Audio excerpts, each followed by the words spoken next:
അതുപോലെ അനുശ്രീയും ഞാനൊക്കെ ഒന്നിച്ചിരിക്കുന്ന ഒരു സമയത്ത് അനുശ്രീക്ക് അപ്പോൾ അനുശ്രീ മേക്കപ്പ് ചെയ്തുകൊണ്ടിരിക്കുക. അപ്പം സ്പീക്കർ ഫോൺ ഇട്ടിട്ട് ഫോൺ സൈഡിൽ വെച്ചു. ഞാൻ അവിടെ ഇരുന്ന് കേൾക്കുന്നുണ്ട്.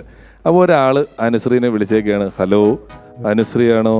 അനുശ്രീ, ആ അതെ, ഞാനൊരു ആരാധകനാണ്. ഓ താങ്ക് യു ചേട്ടാ, ഞാൻ ഇവിടുന്നാണ് വിളിക്കുന്നത്. അതാണ് അനുശ്രീയായിട്ട് ഭയങ്കര ആരാധനയുടെ വർത്തമാനങ്ങൾ അനുശ്രീയുടെ സിനിമകൾ ഞാൻ കാണാറുണ്ട്. അങ്ങനെയാണ് ഇങ്ങനെയാണെന്നൊക്കെ പറഞ്ഞ് അനുശ്രീ സന്തോഷത്തോടുകൂടി അയാളോട് മിണ്ടുന്നു. എന്നിട്ട് ഇതിനിടയിൽ അനുശ്രീക്ക് ചെറിയൊരു സംശയമുണ്ട്. പെട്ടെന്ന് അനുശ്രീ ചോദിച്ചു, അല്ല ചേട്ടാ, നിങ്ങൾക്ക് എങ്ങനെയാണ് എൻ്റെ നമ്പർ കിട്ടിയത്? നിങ്ങൾ ആരാധകനൊക്കെയാണെന്ന് സമയത്ത് എങ്ങനെയാണ് നമ്പർ കിട്ടിയത്? പുള്ളി പറഞ്ഞു, അല്ല, ഞാനിത് ഒരാൾ സിനിമാടന്മാരുടെ ഫോൺ നമ്പർ പൈസ കൊടുത്താൽ തരുന്ന ഒരാളുണ്ട്, ഞാൻ അയാളുടെ കയ്യിൽ നിന്ന് ഈ നമ്പർ സത്യം പറഞ്ഞാൽ മേടിച്ചതാണ്. ഞാൻ ഇപ്പോൾ അനുശ്രീ താങ്ക് യു ചേട്ടാ, എന്നെ വിളിക്കാൻ വേണ്ടി നിങ്ങൾ അത്രയും കഷ്ടപ്പെട്ട് ഒരാളുടെ കയ്യിൽ നിന്ന് പൈസ മുടക്കി നമ്പർ മേടിച്ച്. എന്നാലും നിങ്ങൾ എനിക്ക് തന്നെ വളരെ സന്തോഷമായിരുന്നു. മമ്മൂട്ടി, മോഹൻലാലും, കുഞ്ചാക്കോ ബോബനും, ടോവിനോ തോമസും, അല്ലെങ്കിൽ എത്ര നയൻതാരയും മഞ്ജുവാര്യരും ഒക്കെ ഉണ്ടായിട്ട് നിങ്ങൾ എന്നെ വിളിച്ചല്ലോ, അതിന് എനിക്ക് നിങ്ങളോടുള്ള നന്ദി ഞാൻ അറിയിക്കുന്നു എന്ന് പുള്ളിക്കാരൻ പറയും. അല്ല, അവരോട് ഞാൻ ചോദിച്ച് മമ്മൂട്ടിയുടെ ഫോൺ നമ്പർ 45,000 രൂപ, കുഞ്ചാക്കോന്റെ ഫോൺ നമ്പർ 30,000 രൂപ, അനുശ്രീയുടെ മാത്രം ഫ്രീ ആയിട്ട് തരുമെന്ന്.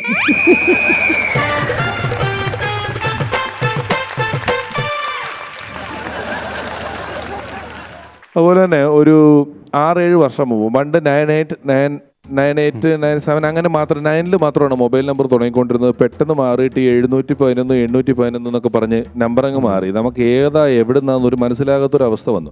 അപ്പോൾ നമ്മൾ ഷൂട്ടിംഗ് ഒക്കെ ഉള്ളപ്പോൾ ഇതുപോലുള്ള ദിവസങ്ങളൊക്കെ നമ്മൾ ഫോൺ മാറ്റി വയ്ക്കും. അപ്പോൾ നല്ല സ്റ്റേജ് പരിപാടികളുള്ള സമയമാണ്. നമ്മൾ ഇത് കഴിഞ്ഞാൽ ഇതിനകത്ത് 10, 24, 30, 50 കോളുണ്ടാവും. ഇത് തിരിച്ച് വിളിക്കും കുറേ അധികം ആൾക്കാരെ. കാരണം അങ്ങനെ സ്മാർട്ട് ഫോണൊന്നും അല്ല, ട്രൂ കോളറൊന്നുമില്ല. തിരിച്ച് വിളിക്കും ഓരോരുത്തരും, എന്തിനാ വിളിച്ചു.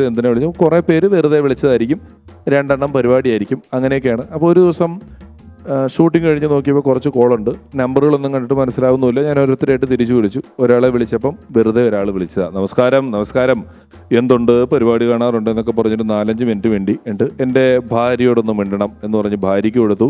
2 മക്കളോടും വേണ്ടിയിട്ട് പുള്ളി തിരിച്ചു മേടിച്ചു. പിന്നെ എന്തുണ്ട് അവിടെ വിശേഷങ്ങൾ? ഞാൻ സുഖമായിട്ടിരിക്കുന്നു. അവിടെ ചൂടൊക്കെ എങ്ങനെയുണ്ട്? ഞാൻ ചൂട് നല്ല ചൂടാ, ഇവിടെ -ഡിഗ്രിയാ എന്ന് പറഞ്ഞു. അപ്പോൾ എൻ്റെ അകവാളൊന്നും പിന്നെ ദൈവം -ഡിഗ്രിയോ? ചേട്ടൻ എവിടുന്നാ? ജർമ്മനിന്ന്. ഞാൻ അങ്ങോട്ട് വിളിച്ചതാ. 450-500 രൂപ എൻ്റെ പോയി. ആ സമയം കൊണ്ട് ആകെ 600 രൂപയ്ക്ക് ഒരു മാസം ചാർജ് ചെയ്ത് വിളിച്ചുകൊണ്ടിരുന്ന ഒരൊറ്റ ജർമ്മനി കാരണം 450 രൂപ കണ്ണി കൂടെ പുക പോലെ പൊക്കളഞ്ഞ്. നമ്മൾ ഈ മൊബൈൽ നമ്പർ പറയുന്നതിനകത്ത് ഒരു താളമുണ്ട്. ഓരോരുത്തരും ഇതിനെ പിരിച്ചാണ് പറയുന്നത്. ചിലർ ആദ്യത്തെ 4-ഉം പിന്നത്തെ 5-ഉം 98473 ഇങ്ങനെ പറയും. അല്ലെങ്കിൽ മലയാളത്തിൽ പറയാൻ പറഞ്ഞാൽ ഒന്നും പറ്റൂല. പക്ഷെ ഇതിൻ്റെയൊക്കെ അത്ഭുതം തോന്നുന്ന രീതിയിലൊരു നമ്പർ പറഞ്ഞത്, ഞാൻ ഒരു ഇച്ചിരി പ്രായം ചെന്ന ഒരാളോട് ഒരു ദിവസം എന്തോ ഒരു ആവശ്യം ഉണ്ടായിരുന്നു. പുള്ളിയുടെ ഒരു ജൂനിയർ ആർട്ടിസ്റ്റായിട്ട് വന്ന ഒരാളൊക്കെയാണ്. അപ്പം ഞാൻ പറഞ്ഞു, ചേട്ടാ ആ ഫോൺ നമ്പർ അങ്ങ് കൊടുത്തിട്ട് പോക്കോട്ടോ, ഇയാൾക്ക് കൊടുത്തിട്ട് പോക്കോ, എന്തെങ്കിലും കാര്യമുണ്ടെങ്കിൽ വിളിക്കാമെന്ന് പറഞ്ഞപ്പോൾ എൻ്റെ കൂടെ ഉള്ള പുള്ളി പേപ്പറും പേന എടുത്തപ്പോഴത്തേക്ക് പുള്ളി ടൈപ്പ് ചെയ്യാൻ വേണ്ടി മൊബൈൽ എടുത്തു. അപ്പോൾ ഈ പുള്ളി അടുത്ത് നിന്നിട്ട് എഴുതിക്കോ, 98,46,37,028.